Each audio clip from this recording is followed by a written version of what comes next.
ঋষিকেশ। আচ্ছা, ঋষিকেশ শুনলে সবার প্রথমে কোন শব্দটা মনে পড়ে? মহাদেব নাকি rafting? Hello everyone, welcome to madly Rockerz blog channel. সপ্তাহান্তে দিল্লি থেকে বেরিয়ে পড়েছিলাম ঋষিকেশের উদ্দেশ্যে আমরা 6 জন মিলে।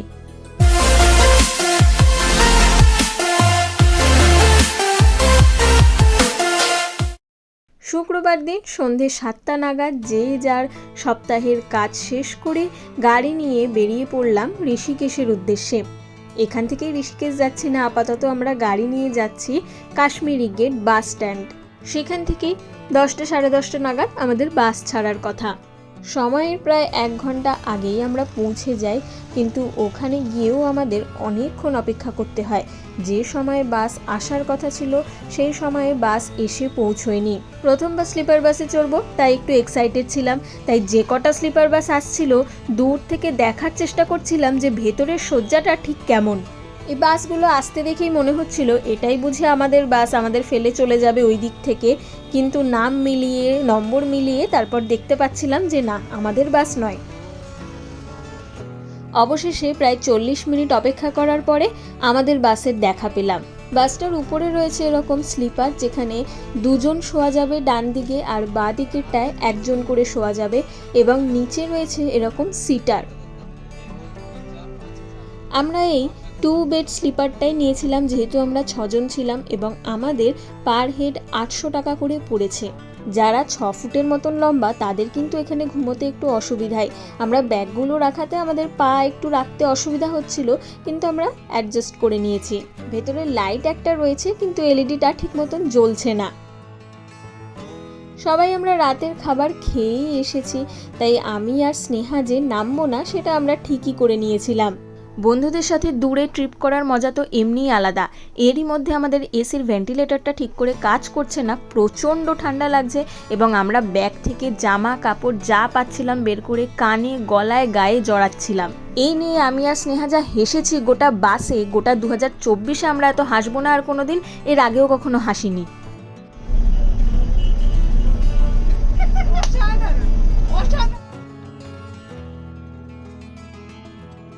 ভোর 4:30 নাগাদ আমরা ঋষিকেশ পৌঁছালাম। বাসওয়ালা রীতিমতন ডেকে ডেকে তুলেছে যে ঋষিকেশ নামবেন, উঠুন। আর এখানে সবাই টোটো দেখছে, কারণ এখান থেকে বেশ কিছুটা দূরে আমাদের হোটেলটা, একদম তপবনের কাছে, এবং যেখানে লক্ষ্মণ ঝোলা রয়েছে সেইটার কাছে। অনেক দিন পর আবার সূর্যোদয় দেখার সৌভাগ্য রয়েছে। যেহেতু একদম ভোরবেলা, তাই হালকা ঠান্ডা লাগছে এবং গায়ে কাঁটাও দিচ্ছে। একটা গরম জামা আনবো ভেবেছিলাম, তারপর ভাবলাম যে কি এমন ঠান্ডা হবে। দিল্লির থেকে বললো 4-5 ডিগ্রি কম হবে। দিল্লিতে তো এখন 53 ডিগ্রি চলছে, তো সেখানে 4-5 ডিগ্রি কম মানে হচ্ছে ওই 44-45 ডিগ্রি ধরলাম কম করে। একটু এগোতেই রাস্তা চড়াই হতে শুরু করেছে এবং ধীরে ধীরে পাহাড়ও দেখা যাচ্ছে। আমি শুধু ভাবছিলাম যে এই বছরটা কি আমার শুধু পাহাড়ে ঘুরেই কাটবে। এই কদিন আগে পাহাড় ঘুরে এলাম এবং আবার পাহাড়।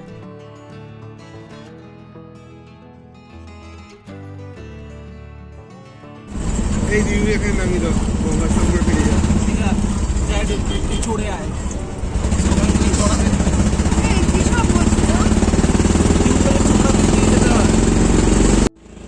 এখানে গাছের আধিক্য খুবই কম। দার্জিলিং বা সিকিমের যে পরিমাণ গাছের আধিক্য দেখা গিয়েছিল পাহাড়ের গায়ে, এখানে সেই তুলনায় কিছু নেই, এবং এই জায়গাটা একটু রুক্ষ রুক্ষও বটে, এবং প্রচুর ধসের চিহ্নও রয়েছে। রাস্তার খাড়াই হয়তো কম, তাই পাহাড়ি অঞ্চল হলেও এখানে টেম্পো অটো কিন্তু ভালোই চলে। তবে এখন অটোর গতি প্রচণ্ডই কমে গেছে, কারণ এই জায়গাটা ভীষণই খাড়া। অবশেষে পৌঁছে গেলাম হোটেলে। হোটেলের এই জায়গাটা কিন্তু বিশাল বড়, এবং হোটেলটা থেকে পাহাড়ও দেখা যায় সুন্দর।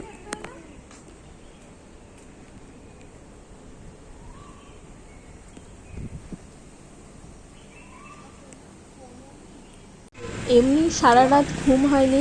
ভোর 6টার সময় সবাই কি সুন্দর পোহা খাচ্ছে, এবং আমাকেও জোর জবরদস্তি খেতেই হবে। পোহা না খেলে গঙ্গা স্নানে নাকি এনার্জি পাওয়া যাবে না। আমাদের হোটেল থেকে লক্ষ্মণ ঝোলা এবং তার সম্মুখীন যে গঙ্গার ঘাট রয়েছে ওটা একদমই কাছে। এই পথটা ধরে 10 মিনিট হেঁটে গেলেই আমরা পৌঁছে যাব।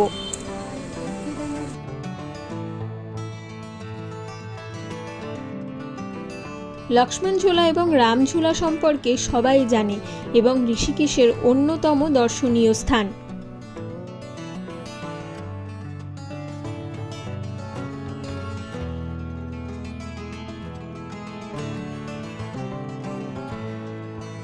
রাস্তার ধারে অসংখ্য রাফটিং বুকিং অফিস ছিল এবং আমাদের ইচ্ছা ছিল এবং প্ল্যানেও ছিল যে আমরা এবার রাফটিং করব ঋষিকেশে। রাফটিং ছাড়াও এখানে কিন্তু bungee jumping, giant swing, paragliding এরকম আরও অনেক রকমের অ্যাডভেঞ্চারাস স্পোর্টসও আছে। এছাড়া অনেকেই এখানে শুনছি স্কুটি ভাড়া নিয়ে ঘুরে বেড়ায়। এরকম কাদা ভর্তি খাড়া খাড়া সিঁড়ি পেরিয়ে তবে আমরা গঙ্গার পার অবধি পৌঁছলাম। ঋষিকেশের গঙ্গা কিন্তু সমতলের মতো শান্ত নয়, এখানের গঙ্গায় প্রচণ্ড স্রোত, যেন কুমারী মেয়ে। গঙ্গার ওই পারে যেতে গেলে 650 টাকা নৌকা ভাড়া বলছিল। সেই শুনেই আমরা আর গঙ্গার ওই পারে যাইনি। তবে আমাদের ইচ্ছা ছিল যে ওই পারে গিয়েই স্নানটা করার, কারণ আরও যারা আমাদের সাথে ছিল তাদের মতে ওই পারের জলটা নাকি বেশি ভালো এবং স্নান করে বেশি আরাম। মনে করা হয় এই যে লক্ষ্মণঝুলাটা যেখানে রয়েছে সেইখান থেকেই লক্ষ্মণজি নাকি দুটো মাত্র দড়ির সাহায্যে এই গঙ্গা পার হয়েছিল। 1929 সালে এই লক্ষ্মণঝুলা তৈরি করা হয়। ভাবা যায়, মানে প্রায় 100 বছর হতে চলল। তবে দুঃখের বিষয়, লক্ষ্মণঝুলা এখন বন্ধ রয়েছে, কারণ ওখানে কিছু রিপেয়ারিংয়ের কাজ চলছে। জলে নেমে অনেক রিলস বানিয়েছি এবং এখানে পাথরগুলো কিন্তু বেশ সুন্দর। একটা পাথর আমি সংগ্রহে রাখবো বলে সাথে নিয়েও এসেছি।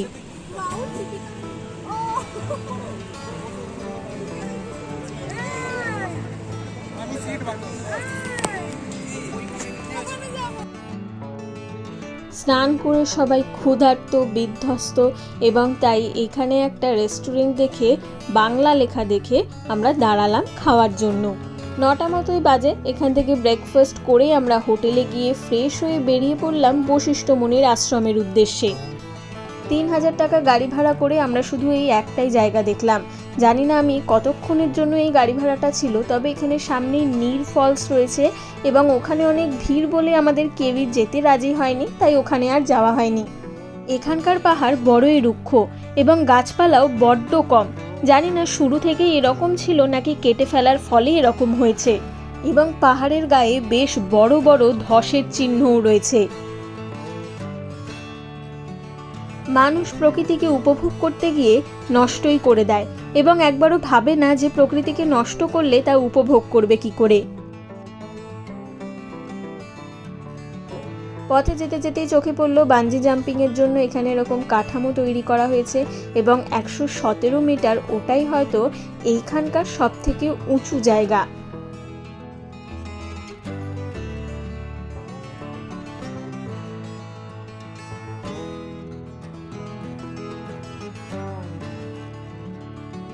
বেশ অনেকটাই পথ, আমাদের 8 ঘন্টা 45 মিনিট তো লাগলোই হোটেল থেকে এইখানে পৌঁছোতে, এবং সিঁড়িতে কাজ হচ্ছে বলে আমাদের পাশে এই পাহাড়ি সরু রাস্তাটা দিয়ে যেতে হলো, যেটা ঢাল এবং একই সাথে ওখানে একটু কাদাও হয়ে গেছে, অর্থাৎ পিছলে গেলে সোজা খাদে।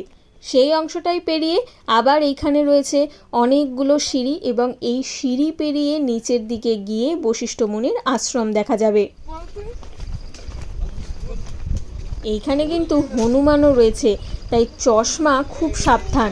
অনেকটা পথ নেমে তো যাচ্ছি, নামতে নামতেই মনে হচ্ছিল যে আসল খেলা তো ওঠার সময়। সে তো ভেতরে উল্টো দিকেই এরকম সুন্দর গঙ্গার ধার, এবং এই জায়গাটা এতটাই শান্ত নিরিবিলি যে ঘন্টার পর ঘন্টা বসে থাকা যায়। তবে রোদটা একটু কম হলে এবং একটু বিকেল বিকেল হলে কিন্তু আরও ভালো লাগবে।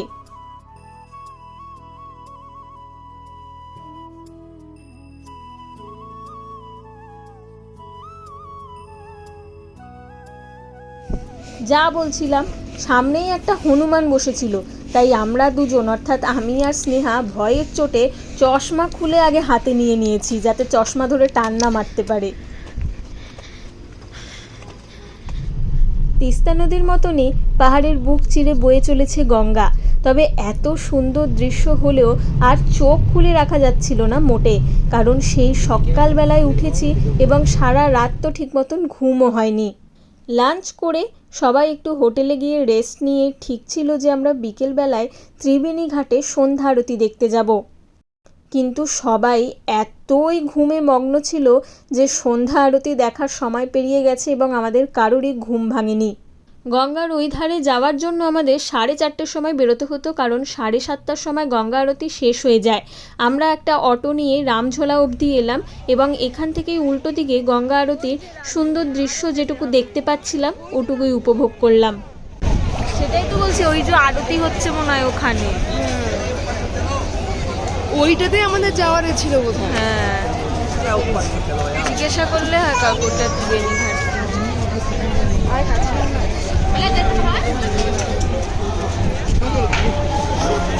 সূর্যি মামা ডুবে যাওয়ার পর যখন রামঝোলার সামনে আমরা অবশেষে এলাম, দেখলাম পুরোই ঘুটঘুটে অন্ধকার।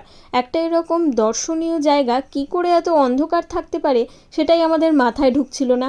যাই হোক, এই অন্ধকারের মধ্যেই আমরা পা টিপে টিপে রামঝোলার মধ্যে উঠলাম এবং সত্যি বলতে উঠে কিন্তু বেশ ভয়ই লাগছিল, কারণ রামঝোলাটা দুলছিল। আর সব থেকে বড় কথা হচ্ছে, আমরা যখন রামঝোলার একদম মাঝামাঝি তখন প্রচণ্ড ঝড় উঠল, বিদ্যুৎ চমকাচ্ছে এবং তার মধ্যে রামঝোলাটা প্রচণ্ড পরিমাণে দুলছে।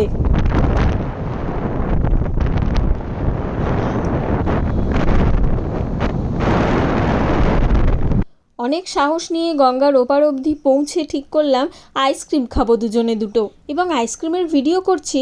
হঠাৎ করে শুনি ও করে একটা আওয়াজ, কি হলো না পেছনে তাকিয়ে দেখি রামঝোলায় এরকম সুন্দর আলো জ্বলেছে। এবার দেখ কি সুন্দর লাগছে।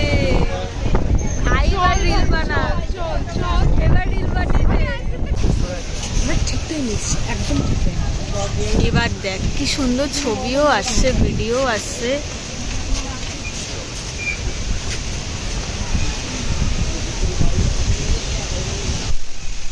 আমরা নিজেদের ওপর গর্ববোধ করছিলাম যে আমরা একদম সঠিক সময় এসেছি, কারণ আলো ছাড়া এই সৌন্দর্যটা উপভোগ করা যেত না। রামঝোলার পাশেই রয়েছে এই মার্কেট এবং উত্তরাখণ্ড থেকে কিছু কিনতে হলে এইখান থেকেই কিনবেন। এত সস্তা জিনিসপত্র কোনো টুরিস্ট স্পটে হতে পারে আমার ধারণায় ছিল না।